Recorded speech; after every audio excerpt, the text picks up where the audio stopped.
Today we're talking about the 3 most common mistakes that apartment buyers make and how you can avoid them. Apartments are a lot more common in the major capital cities, especially Sydney and Melbourne. But regardless of where you're looking to buy, there are some particularly big issues you need to be aware of. We're going to share with you how you can create a plan and make sure you don't get caught out. Welcome to Your First Home Buyer Guide, the podcast for first home buyers who want to get it right. I'm Megan and that was Veronica. We're both buyers agents and probably old enough to be your mums.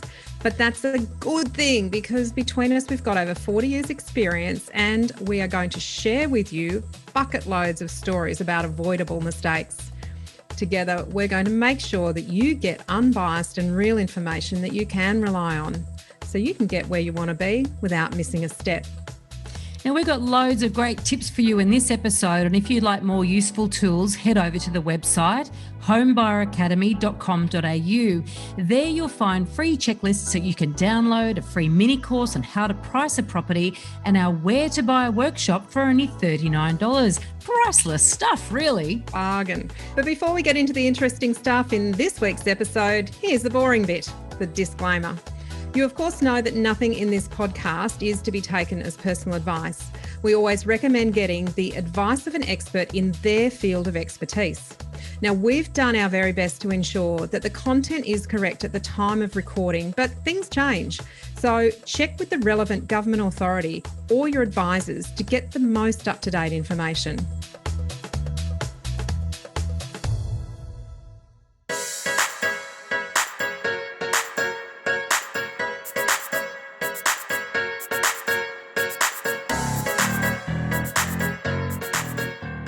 Oh boy, and there are so many things. So many. We're only going to talk about 3, Veronica. There's like, in fact, you know what we'll do? We'll create something for everybody to download at the end of this that can be like a little bit of a prompter. So we'll have something there for you. Of course we will. But, you know, it doesn't matter what state you're in, when you're buying an apartment or a strata title property, you normally do something along the lines of it's called a strata report before you buy a property. So, you know, when you buy a house, everyone knows you get a building and pest inspection and they tick that box.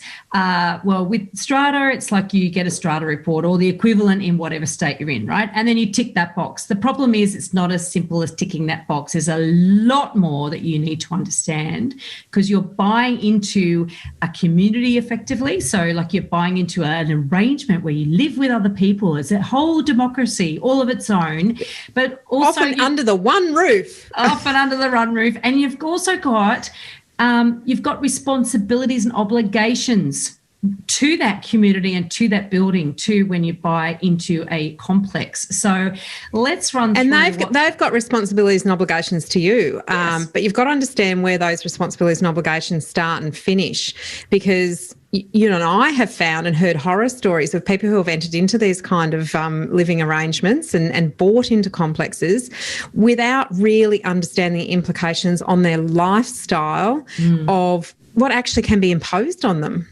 Yeah. So let's start off with something that is called, you know, what's on title. A title is the thing that you actually own. It's the bits of the property that you own that are either on the title to you or they might be exclusive use only, which means that you don't actually own them, but you have the right to use them.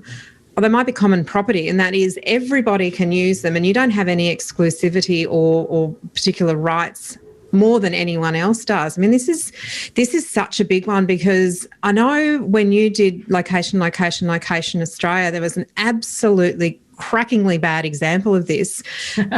Was it down south, Victoria Way or something? No, it was south of you, north of me. It was actually in Byron Bay. Yeah. But our buyer was from Victoria. So there you go. You got a bit of everything in there.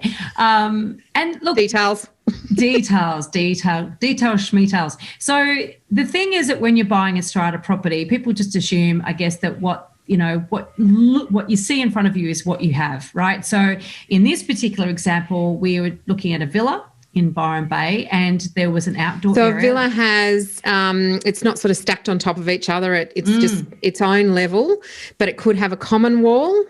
Correct. Or was it, or it could be freestanding. Yeah, sometimes they're freestanding, sometimes they have common walls. They often have a shared driveway. And so there's different types of apartments, right? So that villa unit, they call it in Victoria, there's lots of them apparently in Victoria. And you see them around Sydney a little bit. So they're not that common, but they've got a garden usually. They're single level. A lot of downsizers like them, and sort of first home buyers are starting to like them too, because it's sort of like a little house, you know. Yeah. And in this case, it had an outdoor area, and it was advertised, you know, on the floor plan, the advertising material and everything. There was this outdoor area, a deck and a garden and a fence and an outdoor shower and a whole bit, which you need when you're close to the beach, of course. Absolutely. And, you know, the assumption obviously is that that's what you're getting. Now, when there's a bit of a gap with what happens when you buy a property and then you go to the solicitor or the conveyancer to do the legal work. And the fact is that they don't ever see the property. So if they don't know the questions to ask you, then you're not going to know to tell them to look for certain things, right? So this is a massive example of a gap. And so this outdoor area, I know to look on the floor plan. And when you look on the floor plan, you want to see in the strata plan. So there's a document called the strata plan or something similar in every state. Yeah, so let's clarify. This is really important. This is not the floor plan that the agent puts on the advertising. No. This is the legal strata plan. It's what you're actually buying. So it's really important to get a copy of the strata plan and look at what's on the lot. So you've got to look at the lot number. And so I look at the lot number and I'm looking for all the things that I think we're buying. And I look at, so if I'm buying an apartment, the agent may say there's a storage cage, there's a car space, there's a courtyard, there's the actual internal living area. And I want to know it's all actually on title, because I want to know I'm getting what I think I'm paying for. So in this particular case, I could see on the floor plan or the strata plan, not the agent's floor plan had a garden in it, the strata plan didn't.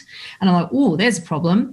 Now I know because I do this, and we will get to this because the next thing is the bylaws. But when if you don't have something on title, like an outdoor area, for instance, or a car space or a storage cage, but you have exclusive use of it, then that's a right that's been given to you, but you don't actually own it.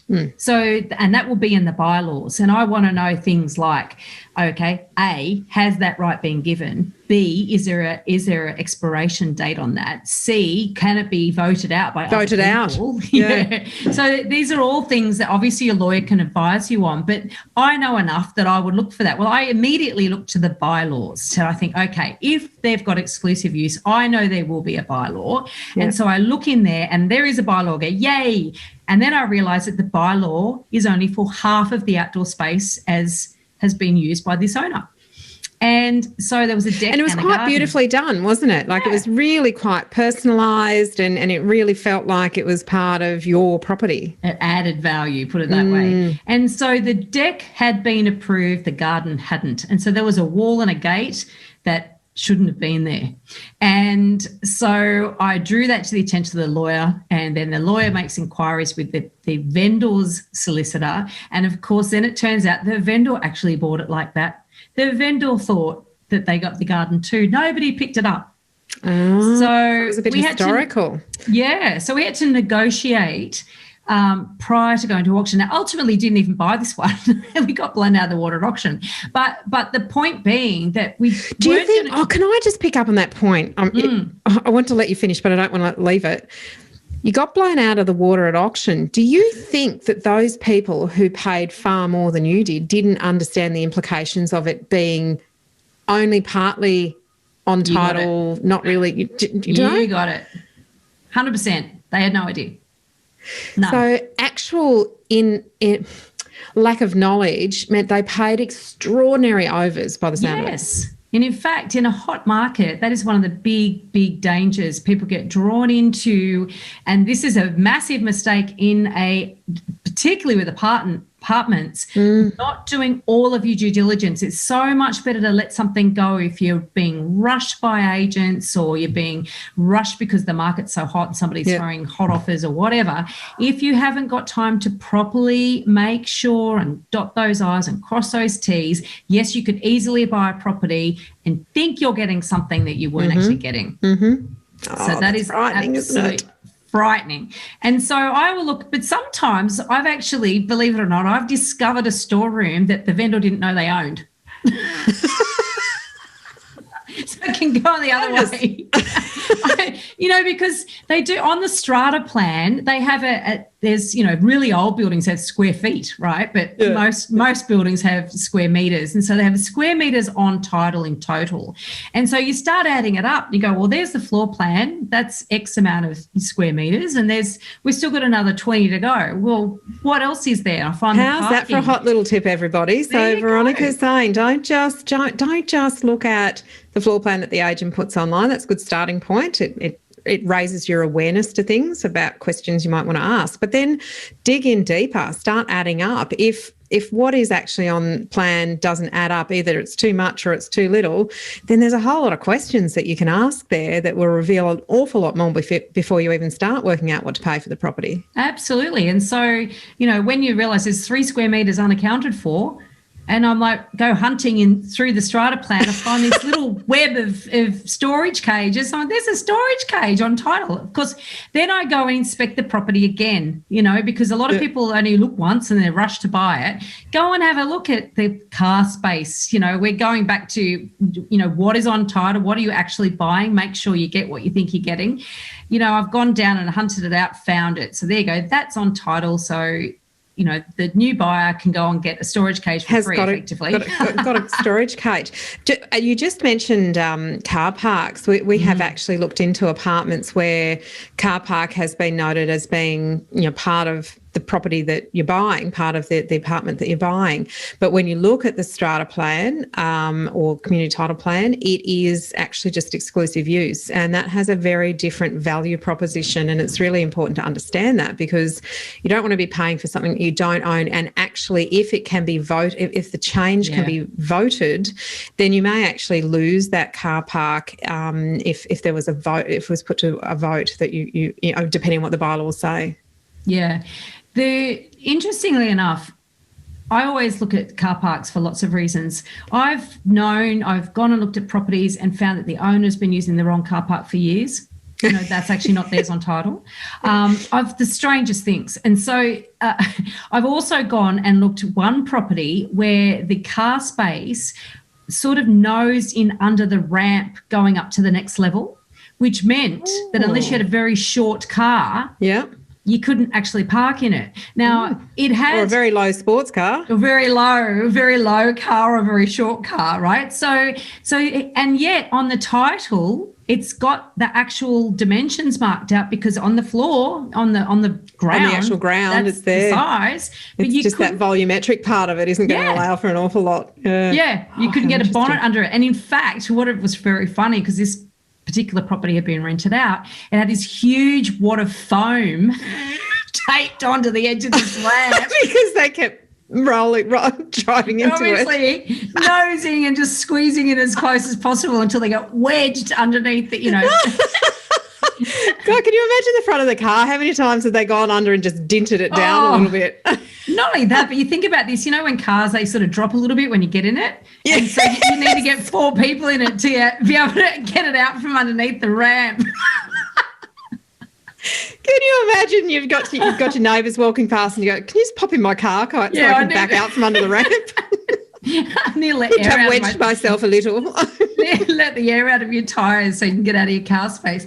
So, and I've also seen car spaces where there's a monstrous great big pylon sort of edging into it, and which makes manoeuvring in and out really difficult. Yeah, particularly if you've got a long wheel base. Yeah. My car's very long. It's 5.25 metres. So to actually get into something that has a pylon like that in the wrong position is almost a 30-point turning exercise. So depending on what car you've got, if that impediment is actually there, then you could actually provide a lot of entertainment for your neighbours when you're parking every day. Yes. So these are things that often buyers don't think about, and often agents will say during an open house as well. They say, "Oh, look, I can't show you the parking today because it's only me here." So, sometimes I'll be cheeky and say, well, just throw me the keys. I'll bring them back to you. But that is me. I'll get away with that. But also opening your car door. So we're talking the course about the fact that if car space is too narrow, and then you've got the cars either side of you, you've almost got to make a decision as to whether it's the passenger that can get in or out, or you can get, as a driver, can get in or out, because you've got to really go to one side of the car park, or even negotiate that you both park on, opposite sides so that you've got a common area that you can actually get into your car. That can be really tight. Yeah, and you will find that open car spaces are narrower than garages because of that reason. So they do encroach. Your door will encroach into your neighbours, and theirs will encroach into yours. But one little trick too is floor plans. You can't 100% rely on the dimensions on an agent's floor plan. And so there's plenty of disclaimers on those floor plans. Oh, yes. What I often see in the parking part of an apartment floor plan is, particularly in an older building where they've got a garage, a lot of these red brick 3-story walk-ups are like this. They have a garage and people go, oh, great, I've got a garage. That's great. But they don't think, how wide is that garage? Now, it's a dead giveaway when there's no dimension on the garage, so on the floor plan. So there's a little trick for young players.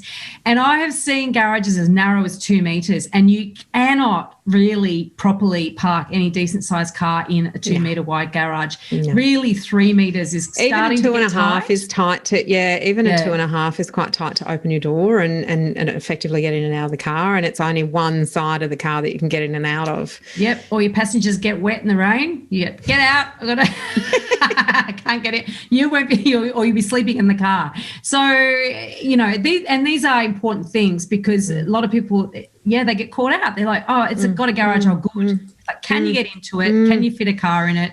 And is it, now back to the exclusive use thing, so we're talking about what's on title versus what's exclusive use, and that's really important. As I mentioned, you need a bylaw to give you rights to that. And I mentioned earlier, what's really important is how secure are those rights. Because if it's got 100% have to vote it out, then you're fine, because you have to vote yourself. You have to vote it as well. Yeah. So you're good. But if there's a percentage and you're and you on your own are not going to influence that percentage, then it could be quite dire. Let's talk about bylaws, because this kind of flows on a little bit, and sometimes people don't understand the impact that bylaws can have on their lives. I mean, how you actually live in the property. So you've got the strata plan and what's on title, what's exclusive use. That's sort of your value proposition. How much should I pay depending on whether it's exclusive use or on title or it's common property?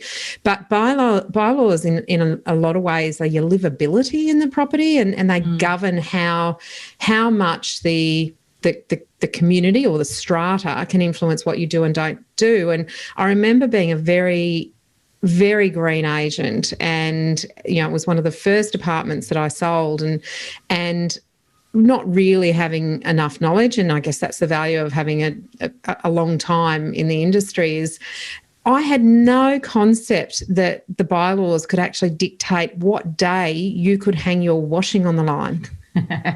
So in an apartment complex, the bylaws could actually state that you can't hang your washing on your balcony, and you only have access to a certain line on a certain day in a common area. So what that means is, if that day doesn't suit you, you're at work or whatever the case may be, or you sleep in and you miss the line, it's either drier for you or hanging it in your apartment like a Chinese laundry. So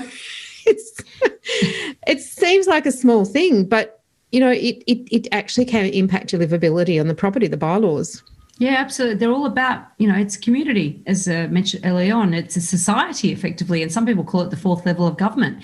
So I haven't heard that one. Again, I always learn something new on these podcasts. Serious business is strata stuff. So, yes, the bylaws are basically outlining a whole bunch of things that are required to be accepted and understood, and they are they are legally binding, and they can be challenged, though, in the courts. So there was recently in New South Wales where bylaws were challenged for being harsh and unconscionable, I think it's called, for pets, for banning pets. Yep. And so it's all tied up in state legislation, and then obviously strata legislation, and then it gets up to be challenged. And so a lot of people assume, you can just have a pet. Oh, I can get a cat. I had a client recently that said, oh, I'll just cut a cat there's a pet-friendly complex and they do have pet bylaw, but there are requirements that they have to meet in order to be able to have pets there. So there's usually some outline of what they believe is reasonable, and you might not get a bull mastiff in one complex, you might get one in another, who knows, or you might get 3 cats in one and only a budgie in another.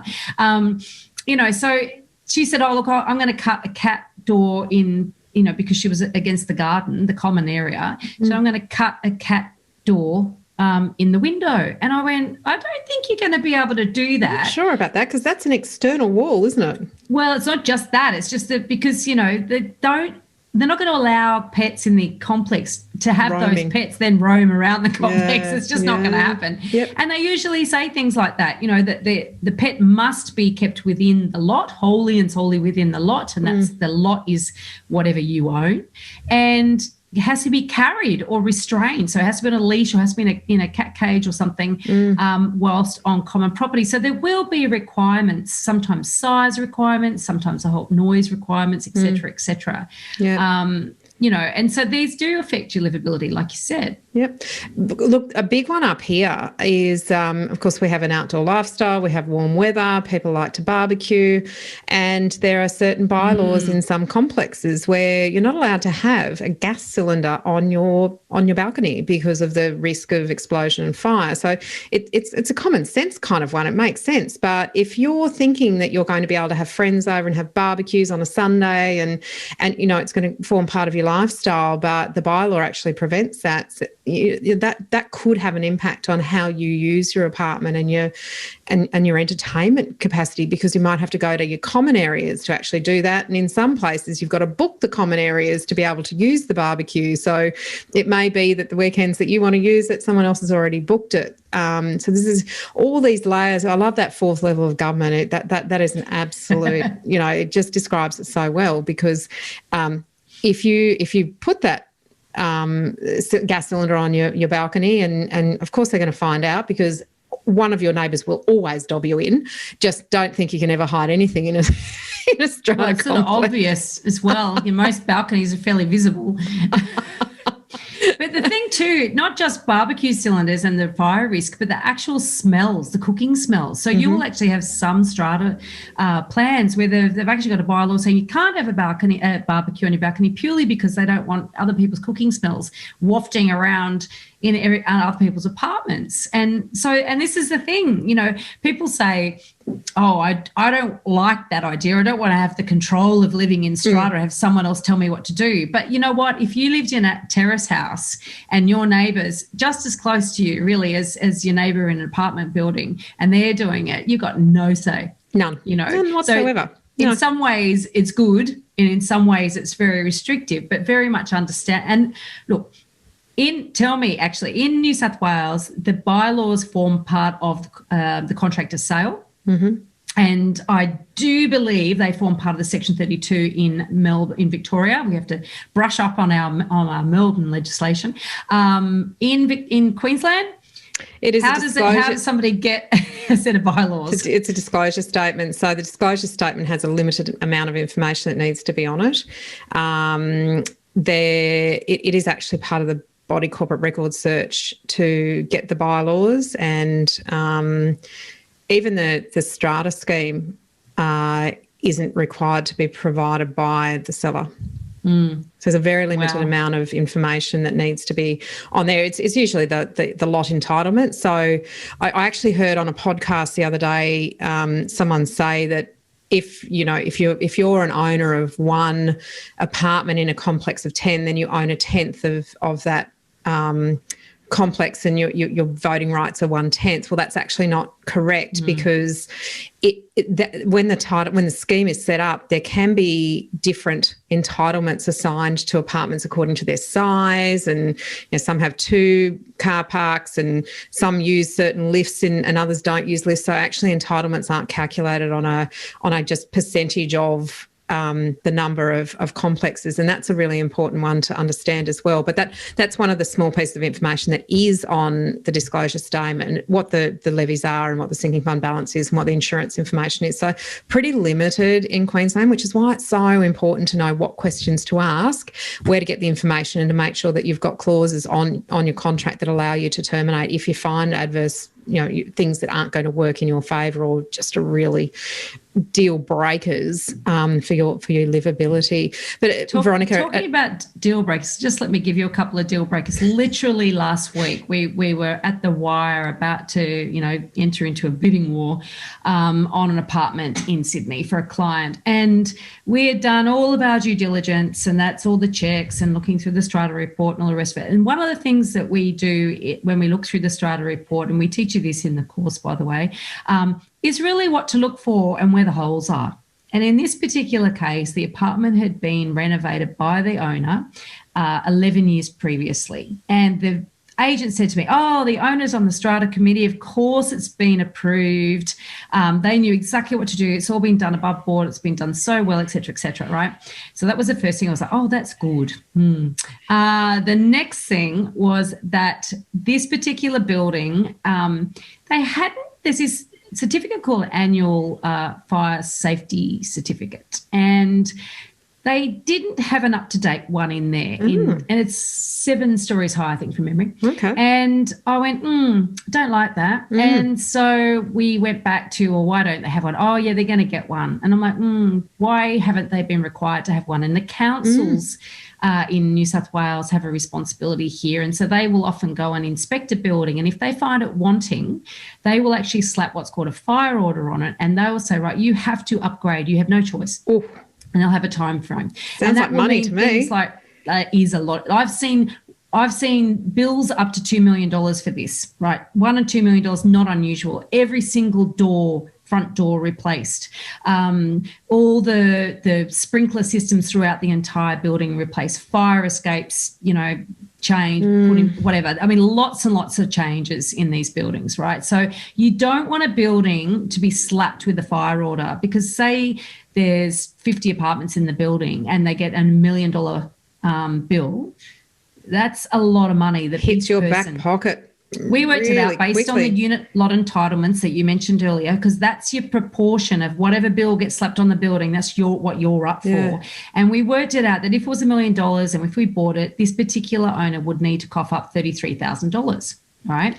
And I'm like, so where do you find that after you've just bought a property? Well, exactly. And that's all if, of course. But the reality, so we then call council to say, look, what's the status of this building? And they said, this building's not on our records.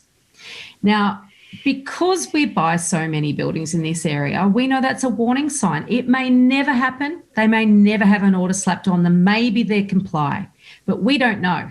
And we've got no evidence that they do or don't comply. And so I said to my client, we don't know.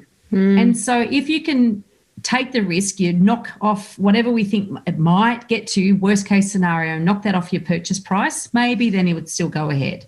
But the other thing, back to the renovations, and this is the thing about bylaws, so there is a relevance to our second point here about bylaws. Every time a renovation is improved in strata building, there has to be a bylaw struck. And that is to protect the building for, damage, and, it's to basically put responsibility on the owner to make sure everything's built according to requirements, that what's been approved, they do their waterproofing properly, they move the goods in and out in an appropriate way without damaging anybody else and not damaging common property. So there's all these requirements that they have to fulfill. And so some contracts are really, really thick in older buildings because they've had so many bylaws renovations, and that's great intel in that. But in this particular case, there was no bylaw for this renovation. So this is I'll just point out, this is very much 11-year-old Queens. This is a New South Wales thing. It's not a Queensland thing. Yep. So I would suspect there's something similar in every state, that if you're going to renovate in a strata building or a community title building, that you need to get approval by the owner's corporation or by the strata management, and then they have to document the obligations of the renovator, of the owner, which right? Sometimes is just a record in the minutes, the body corporate minutes. So it will be different in different jurisdictions, but I do know the New South Wales. So back to the bylaws, there's a real clue as to what you might be able to do renovation-wise is hidden in the bylaws. So that's pretty cool too. But there was no bylaw for this. And I'm like, okay, so they had removed a wall and you think, okay, after 11 years, if it's going to fall down, it probably would have fallen down. So you might be safe on that one. They had put hard flooring down. And if they hadn't insulated that, somebody new could move in downstairs and start complaining and you might lose your nice hard floors, your nice wooden floors. So that's a risk because people pay more to have timber floors in apartments and we don't know how it was done and we don't know if and it wasn't approved. And then they'd also done one of my favourite little renovations, which is converting a laundry into an ensuite. Oh, your favourite add value for an apartment. I was so proud of them. I was like, oh, they've done what I would have done. However, they didn't get approved. So if that shower starts leaking and that hasn't been adequately waterproofed and that starts damaging the apartment downstairs and there's been no approval, then that obligation and liability then would pass on to my client buying property. So we had to have a big chat with them about, look, how much do you want this? Because these may never happen, but because it's big unknowns, and in strata, the big unknowns can turn out to be very expensive.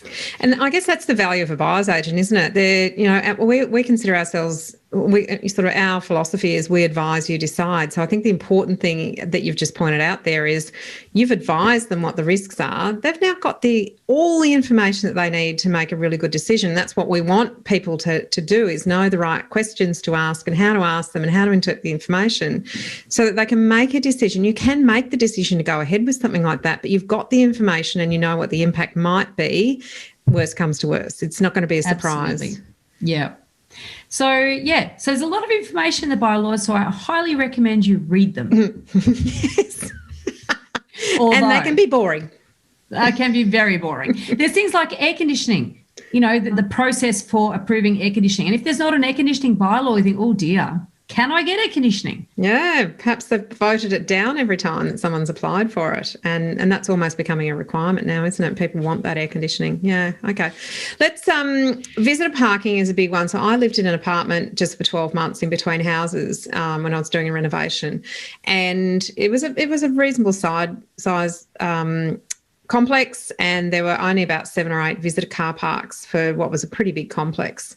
And I think one of the big misunderstandings that homeowners have is, I've got 2 cars, but there's only 1 car park. That's okay. I'll use the visitor car park for my second car. Well, in most cases, that's a no-no, and your neighbours are going to dob you in very quickly to the strata body. And if there's an on-site manager, you will have a sticker stuck on your car the first time you stay there overnight without having an approach. And some complexes have a particular thing that you stick on your dash when you've got a visitor there, and that gets monitored. How long has that visitor been there? Whose apartment are they actually visiting? So just assuming that because there's visitor car parks, you might be able to park your second car there, or if you don't have a car park on title or exclusive use that you can use the visitor car park, you might find very quickly that you are driving round and round the streets trying to find somewhere to park your car at night because they won't let you stay in the visitor car park. Yes, that is an issue. Funnily enough, I know someone that was on the strata committee in a building where it had got out of control. Whenever there was a visitor, there was no visitor car parks because basically everybody was using it for their second car, or if they didn't have parking. And so she actually started, getting agitated and cracking down on it. And there were penalties that can be imposed because they had bylaws with penalties, et cetera, et cetera. So back to that fourth layer of government. You got your parking ranger. And usually the parking ranger is another owner who's fed up because their visitors can't park in the car park. Exactly right. So, but it comes back to that also living nicely with your neighbours. It's being considerate and understanding that you're now sharing some space, and you have to actually, it's not all about you anymore, kids. Yes. Now, I guess the third big mistake that we see people make is not knowing what is covered by strata levies and what isn't. And there are such different schemes. So you can't even kind of educate yourself on one scheme and think that you've got it covered, because there's actually different schemes and different interpretations of schemes and different just because a complex looks like another one, it may be you have a thing called a company title in New South Wales. I think you've mentioned to me, which we don't have up here. And then there's other different schemes. Most first home buyers won't be buying company title, and I'll just sort of briefly touch on that. Company title but it's important to know, right? Because if they come across a company title, they need to understand, you really need to understand what you're buying into here. Here's the thing. If you see a property's company title, probably don't go for it, because unless you've got a huge deposit or your parents go and guarantor or something like that, you're going to find it difficult to borrow money for a company title. And that is because you're actually technically buying shares in a company which gives you exclusive use over that apartment or that lot, right? Because this was a form of ownership that was created before strata title was invented. And so you'll find it in certain parts of Sydney and older buildings, in older sort of more established areas. So in Potts Point, Elizabeth Bay, for instance, around there's quite a lot of company title buildings. And so because it's a bit more difficult to get your finance, you will find that a lot of first home buyers aren't able to buy the property. But if you know that, then you don't even waste your time going and having a look at it. And there's a little clue. And falling in love with it. Yeah. And look, and I've actually heard of people going and bidding on it and not realising it, and then finding out afterwards and couldn't get finance. So that's pretty bad. And that's that people breaks my really heart. doing no due diligence.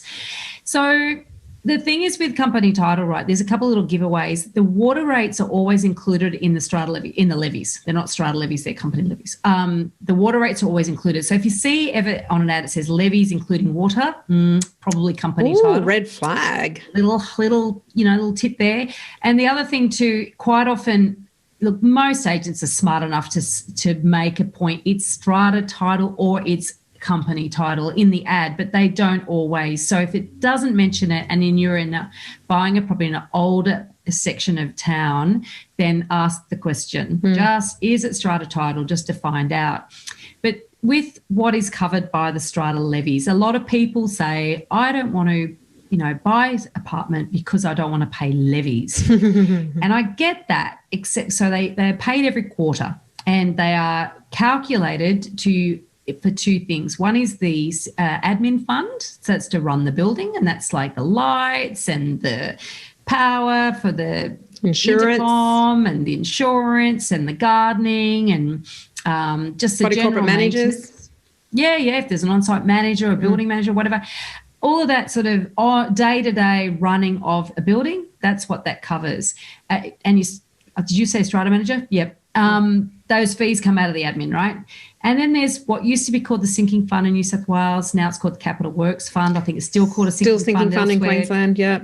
And what that is that's basically your savings. That's your rainy day savings. That's your savings for your big sort of capital works. So in the sense that if the roof needs replacing, which one day it will, then they're saving money towards that. They're saving money towards the lift breaking down. They're saving money towards, the garage door needing maintenance. They're saving money towards balcony railings being upgraded. Yeah. And there's a methodology to how they calculate these things. It's not just one day we'll have to replace the roof and it costs $30,000 to do that. There's professionals, quantity surveyors who do forward forecasts. So sinking fund or capital works forecasts, and they actually do often a 10, 20 or 40-year forecast, and they're extrapolating out when are these things probably going to need to be replaced. What could they be worth with inflation taken into account at the time they need to be done? And therefore, how much money does each owner have to contribute in order for the money to be in that sinking fund, plus the money that needs to be there for the work that needs to be done the next year, and the next year after that. So there's a very, very solid methodology that is used to actually calculate how much the levies are going to be based on when works are probably going to need to be done. And that's so important because not everybody corporate has that sinking fund forecast, and some avoid doing it because it costs money to do it, but it's the best way to calculate the levies. And in doing a strata report or a body corporate record search, that's one of the big things that we look at, and we look at how much money is in the sinking fund compared to how much should be there, because it might give a bit of a hint as to whether a special levy might be coming up if there's not enough money in the sinking fund to cover some of the big works that are coming up. And that's very important, because what has often happened in some of these buildings is that you'll have a lot of people who say, I want to keep my levies low. And so they do that long enough. There's not enough money in the kitty when they do have a big thing go wrong. And leaks are a nightmare, but they happen. And you need to have the money there so that then they don't get slapped with a special levy, because they have to get paid for somehow. And it's akin to owning a home and saying, I'm not going to clean the leaves out of the gutters because it's going to cost me $220 a year to do that. And then finding that your gutters actually rust quicker and you have to replace them 4 years in advance of what you should have replaced them because you didn't spend the $220 getting the leaves cleaned out of the gutters. Yeah. That's kind of, if I'm keeping my levies down, I'm probably not doing the work that I need to do, but then it's going to cost me more in the long run. Yeah, or even worse, you sell out, you've been keeping your levies low, and then you sell out and the new owner comes in, and this is where your first home buyers can get caught out, because the new owner comes in and goes, oh, great, low levies, this is really good. This building doesn't cost very much. And then it's like the next thing, they get a $10,000 special levy because there's no money in the kitty because everyone's kept the levies low, but someone's got to pay for it. And so this person, the new people, and I've heard plenty of stories where people have done this, they didn't realise there was a special levy coming up because they didn't know the questions to ask and the signs to look for when they were actually what to read in the meeting minutes. Yes, there's lots of hints, a lot of hints in meeting minutes that you can dig into. Very much so. So there can also be, so with the different schemes, different things can be covered. I've seen schemes where roofing, guttering, downpipes are covered by the body corporate levies, and other schemes where they're actually not. So if you're, for example, a townhouse, if you have a townhouse, you could actually be responsible for the upkeep and replacement of downpipes and guttering. That can be a big expense. So you need to understand the scheme, what is covered and what isn't covered. And that's such a big question to actually ask your conveyancer, because they are the ones that understand and can interpret and give you the information about the scheme. But you've got to ask. It's so true. In fact, I saw one recently where the requirement to clean the windows was actually the individual unit holders. External windows. Yeah. So it's like, well, that's a bit annoying. Yeah, so there's lots and lots of different things there. Also, the requirement to upgrade or renovate. Some schemes can require you, if you are responsible for your external painting, you can be required to do an external paint or an upgrade at a certain point in time, replace fencing, or keep your court. If you've got a courtyard, you have to keep it to a certain level of maintenance, and trees and so forth cut to a certain level. So really important to understand the impact on you, what your levies cover, what they don't cover, and what you may have to do yourself. Because if you drop the ball on that one and suddenly you've got a huge expense coming up that you haven't budgeted for, you could end up in really quite tight with money.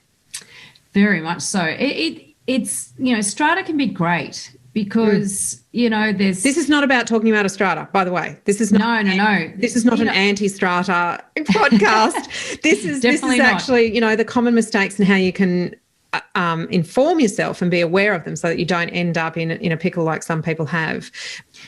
Because a lot of people, and back to what I was saying earlier about that they avoid strata because they don't want to pay levies. That the reality is what they don't realise, I should say, is that if they own a house, they have to pay to maintain that house themselves. Yeah.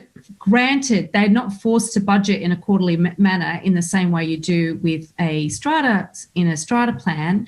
However, you still, if that roof goes, you're 100% liable for it. Absolutely. Yeah, you don't just pay your entitlements to it, you pay the 100%. Yeah. So, the good thing about strata is that, those costs are actually amortised across all the people that live in that or own in that building. And so, a well-run strata can be a fabulous place to live. It can have an amazing community and actually be really well run. A terribly run strata can be a nightmare to buy into. So I think that this is all in a way summed up by a really well run strata.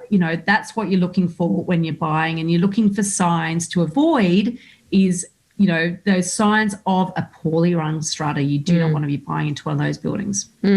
That sort of owner-occupier pride too is a bit of an indication. If you're buying into a building that is largely investor-based, you might find that the common areas aren't as well kept. That's a little sign, and then you can investigate a little bit more and find out what the balance between owner-occupiers and investors are.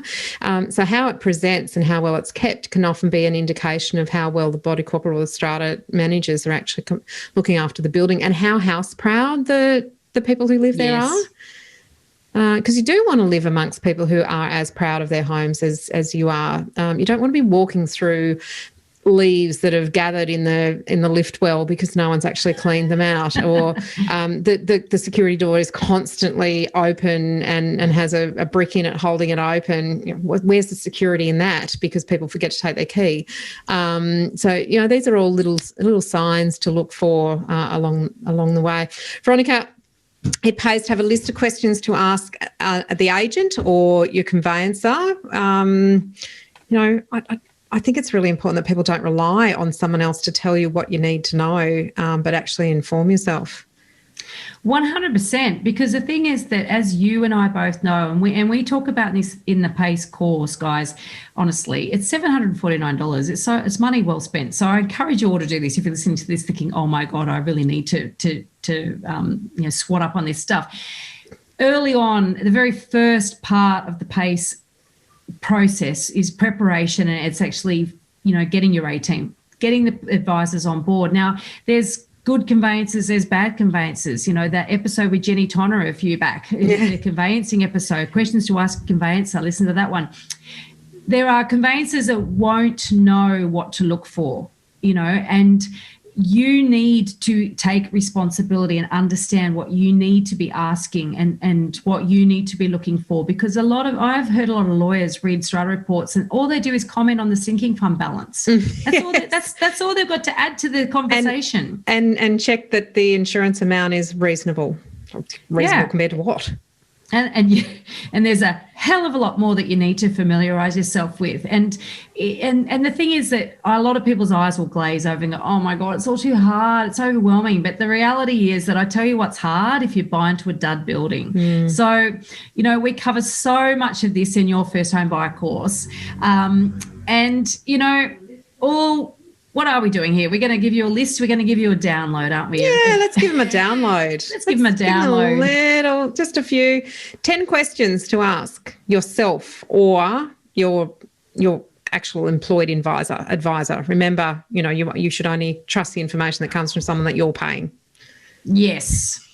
Don't trust the agent, because the agent will say all sorts of things. Well, the agent only has to respond with what they know. And if the agent hasn't, disclosure requirements in different states are vastly different. So if the agent doesn't have to ask the question and they don't know the information, they haven't got to reveal it to you. You've got to know what to ask them to force them to ask the question so that they've got to reveal it to you. So it's just like this thing that goes around. You are the one who has to ask the questions. You can't rely on someone else. So what we're going to do is we've put a few of the questions that in the course we have a big array of questions that we give you to ask of the right people. We're going to put a few of those questions in the download section so it at least gets you started on thinking about things when you start looking at apartments, and then you'll start to build that knowledge base, or do the course, get the whole lot of questions and put yourself in the best position to buy a better property. In this episode, we've covered a very small part of our 10-step online course for first home buyers. If you would like to learn more about the process and how to buy without making a mistake, then head over to our website, www.homebuyeracademy.com.au. Don't forget to subscribe to the podcast so you won't miss an episode. And if you like what you've heard today, please give us an iTunes review. 5 stars would be wonderful. It will help others find us as well. Thank you for joining us. We hope you found this really useful. And if you have, please share the love with others who you know are in the same boat. We'll be back next week with some more priceless stuff.